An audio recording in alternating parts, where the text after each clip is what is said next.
আজ আর দিন, ঘরে তো চালও নেই, কাজও পাই না, বউটাকে কি খাইয়ে রাখবো?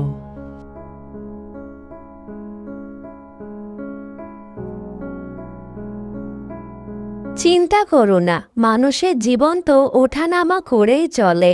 আজ না হোক কাল তো কাজ পাবাই। কিন্তু মেয়েটা স্কুল ফি, কালকে মাস্টার সাহেব আবার আমাকে বলল। তাদের একমাত্র মেয়ে মুস্কান, 10 বছর বয়স, চোখে স্বপ্ন আর মুখে হাসি, কিন্তু সেই স্বপ্নের দাম দিতে পারছে না গরিবের সংসার। বাবা, আমার স্কুলে কবিতা আবৃত্তি, তুমি কি আসবা? হ্যাঁ মা, চেষ্টা করব, যদি কাজ পাই। ফুটফুটে হাসির আড়ালে লুকানো দুঃখ, এই তো গরিবের সংসারের নিয়তি। রহিম পাল্লা গুটিয়ে বেরিয়ে পড়ল। রাস্তায় ধুলো উড়ছে। গ্রামের বাজারে দাঁড়িয়ে থাকা দিনমজুররা একে একে চলে যাচ্ছে কাজে, কিন্তু রহিমের দিকে কেউ হাত বাড়াচ্ছে না। বাজারের মোড়ে দেখা হলো ছোটবেলার বন্ধু কামরুলের সাথে। কামরুল হচ্ছে গ্রামের মাঝারি ব্যবসায়ী।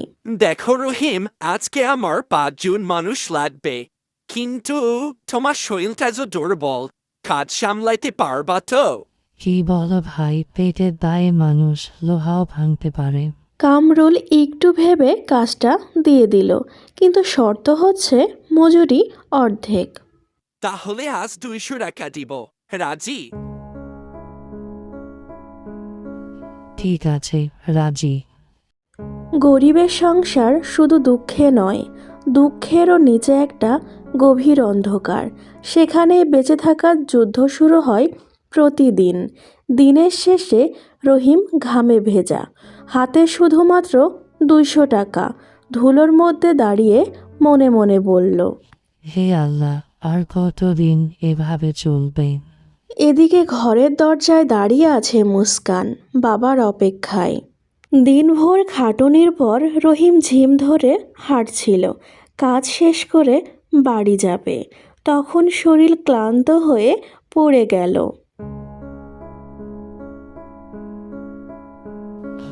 ওই রহিম ভাই, উঠে বসতে পারছেন?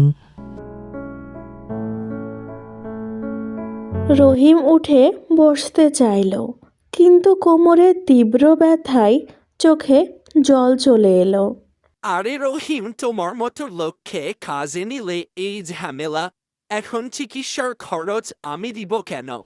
ভাই, 200 টাকায় কাজ করলাম, অন্তত একটু পানি দাও। চলো, কাজের সময় শেষ, বাড়ি যাও সবাই। কেউ সাহায্য করল না। খুঁড়িয়ে খুঁড়িয়ে রহিম বাড়ির পথে রওনা দিল। মাঝপথে মুস্কানের স্কুলের সামনে একটু দাঁড়িয়ে বিশ্রাম নিলে হঠাৎ মেয়েটার কান্নার শব্দ।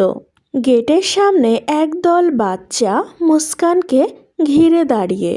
তোর বাবা তো ছেঁড়া জামা পরে, গরিবের মেয়ে তুই।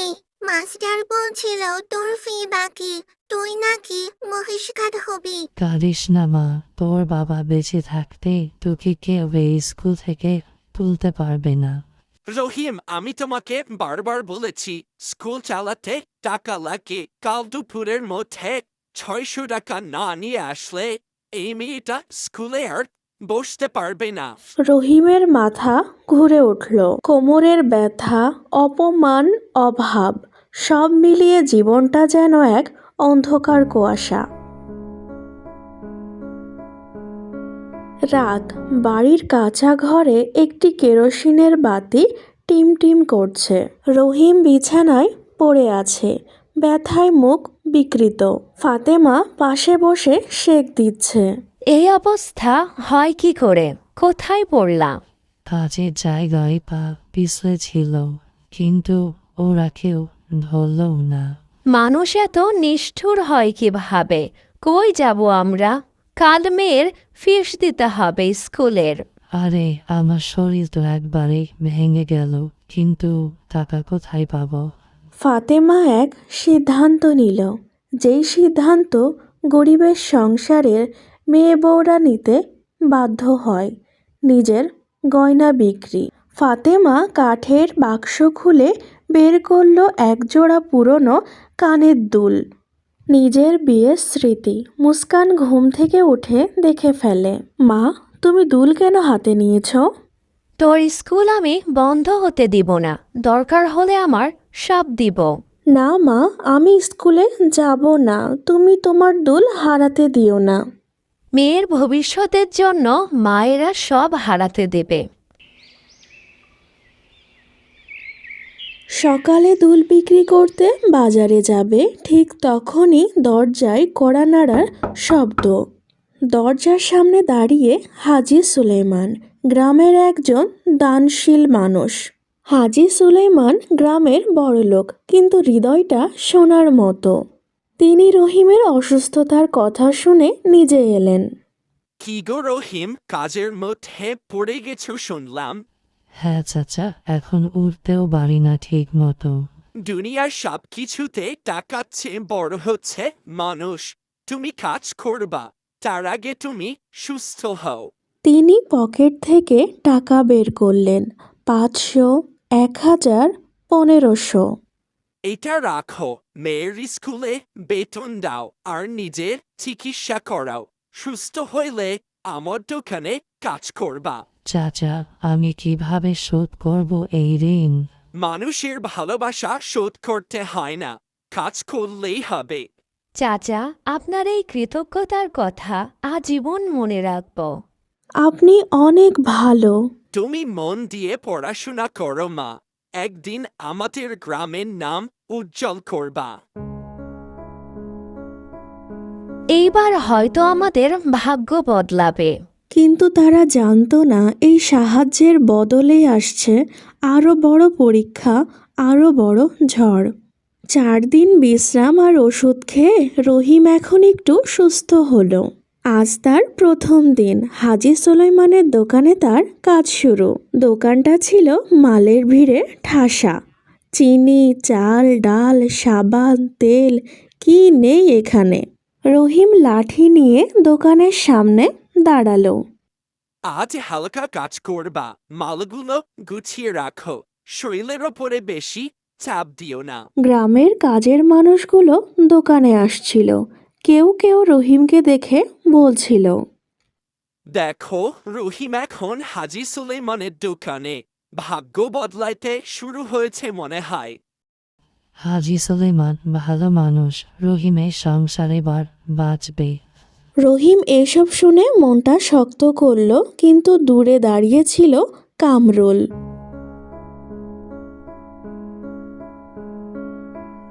এই যে রহিম ভাই, হাজী সুলেমানের দোকানেও ঢুকে পড়েছ দেখছি। চাচা দয়া করেছে, এই যন্ত্রণার সময় তোকে পাইনি। দেখো, বেশি খুশি হইও না, দোকানের কাজ তো আর চিরদিন থাকবে না। কামরুল, মানুষের দুঃখে হাসলে সুখ বেশি দিন টিকবে না।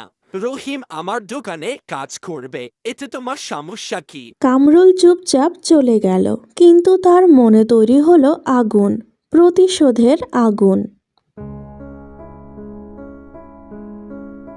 দিনের শেষে হাজী সুলেমান রহিমের হাতে 300 টাকা দিলেন। আজকের মজুরি নাও, শরীর খারাপ তো তাই কমই কাজ করছো। রহিম খুশি মনে দোকানের ভেতরে যায় বন্ধ করার জন্য।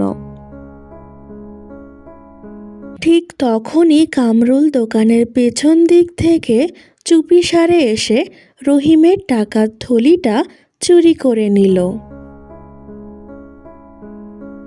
রহিম বাইরে এসে থলি খুঁজে পাচ্ছে না। এই তো এইখানেই রাখছিলাম, গেল কোথায়? থলি চুরি দোকানের ভেতরে, তুই ছাড়া কেউ ঢুকে নাই, কে করবে? আমি কি ভুল করে বাইরে ফেললাম নাকি? দূরে দাঁড়িয়ে কামরুলের মুখে হালকা হাসি। সে এগুলা করেছে, কিন্তু এটা কেউ জানবে না, এটা ভেবেই তার আত্মতৃপ্তি। রাতের অন্ধকারে রহিম বাড়ি ফিরল, হাত খালি, মুখ গম্ভীর। কি হলো, দোকানে কাজ করলা তো, টাকা কেন আনোনি? থলি হারিয়ে গেছে, মজুরি সব গেল। বাবা, তুমি মন খারাপ কইরো না, তুমি আবার পেয়ে যাবা। মা, তুই আমার শক্তি। কিন্তু বাইরে কুকুরের চিৎকারের মতোই সংসারের কষ্ট তাকে ছিঁড়ে খাচ্ছিল।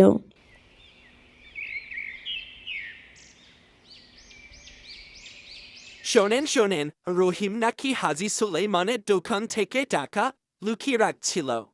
মানে টাকাগুলো সে নাকি নিয়েছে, নিজেই হারাইছে নাকি? ওই যে বললাম, দোকান বন্ধ করে ঢুকছে, বের হতেই টাকাগুলো নাই। ভাবুন তো। হয়তো সত্যি দরিদ্র মানুষ লোভে পড়ে। গুজব আগুনের মতো ছড়িয়ে গেল। দুপুরে রহিম দোকানে গেলে সবাই তাকে সন্দেহর চোখে দেখছিল। হাজি সুলাইমান দূর থেকে লোকজনের ফিসফাস শুনে গম্ভীর হলেন। তিনি রহিমকে ডাকলেন। রহিম, লোকজন অদ্ভুত কথা বলছে। কেউ কি তোমার বিরুদ্ধে ষড়যন্ত্র করছে? চাচা, আমি মিথ্যার ধারে কাছে নাই। আমি গরিব কিন্তু চোর না। আমি তোমাকে চিনি, মানুষ চেনা আমার অভ্যাস, কিন্তু গ্রামের মানুষের মুখ বন্ধ করা সহজ না। ঠিক তখনই দোকানের সামনে মুস্কান। বাবাকে অপমান হতে দেখে তার চোখ জ্বলে উঠল। আমার বাবা চোর না, যারাই বলছে সব মিথ্যা। একটা ছোট মেয়ের সাহস পুরো গ্রামের মুখ বন্ধ করে দিল। কিন্তু কামরুল ভেতরে ভেতরে আরো ক্ষিপ্ত হয়ে উঠল। এবার এমন কিছু করব যাতে রহিমের সংসার ভেঙে পড়ে।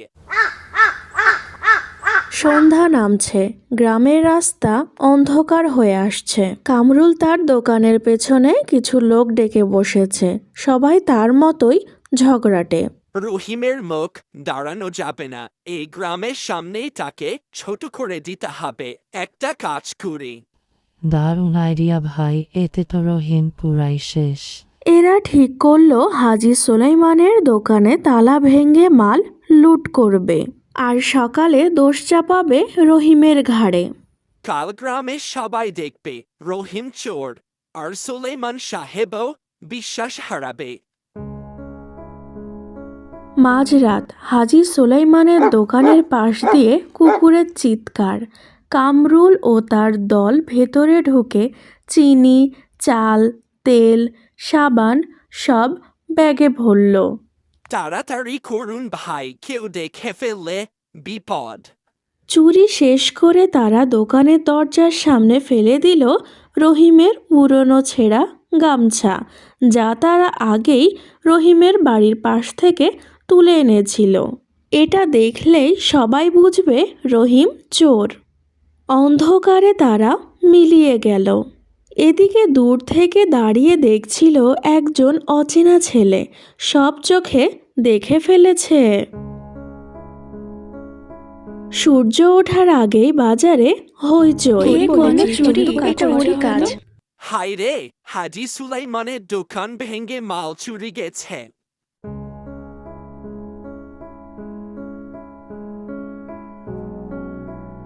লোকজন দোকানের সামনে ভিড় করছে। মাটিতে পড়ে আছে রহিমের গামছা। দেখলেন চোরকে? রহিম ছাড়া কে? খালি তো দোকানে টাকা হারাইছে, এখন আবার চুরি। এই লোকটা ঠিক না।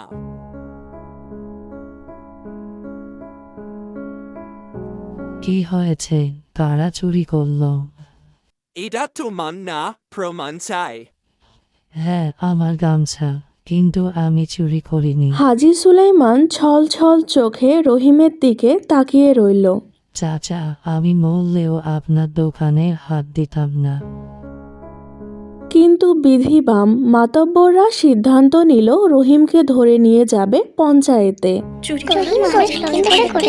গ্রামের বড় বটগাছটার নিচে পঞ্চায়েত বসেছে। সবাই রহিমের দিকে সন্দেহের চোখে তাকাচ্ছে।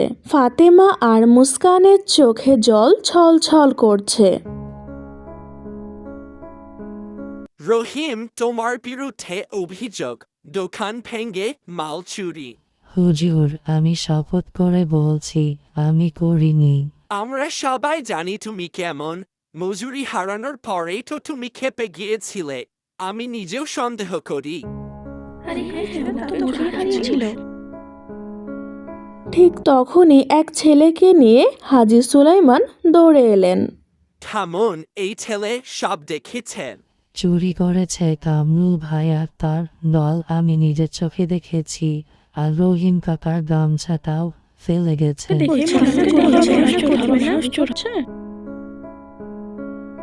কামরুল, তুমি এমন কাজ করলা?